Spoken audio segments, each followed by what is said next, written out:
الان خب یک دوزه مبارکه. الان گل میکنم. مبارکه بزن. الان میزنم. من کلای تکنیکی میزنم. بنده خدا الان فرستادی کجا؟ الان برات تو بیاره. کلایش تکنیکی نبود.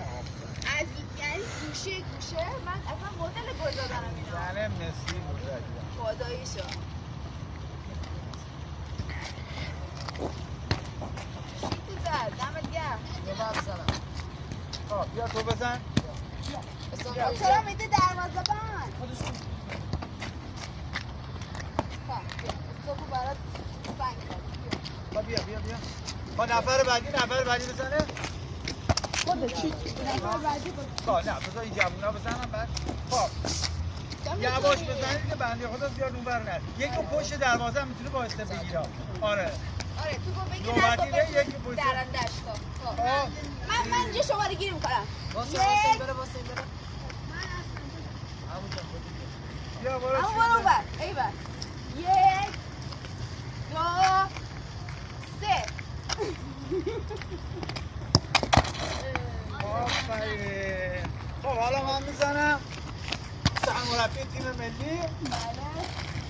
اصلا ما با ایشون شدیم فوتبالیست. یک. چرا تو پایین مستقیم؟ یک هنوز نگفتم تو راه میرن. خب 1 2 3. اینجا رو داشته باشیم گوشه رو.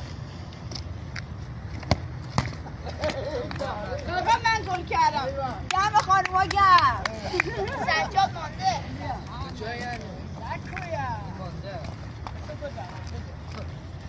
سجادم بزن یک پیک میشیم دیگه. من یه خانومم زدم اونم میزنم. آره.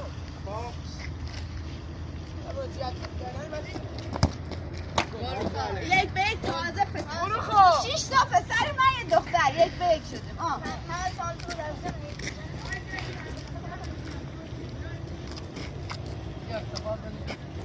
آفرین تیم فوتسال قهرمان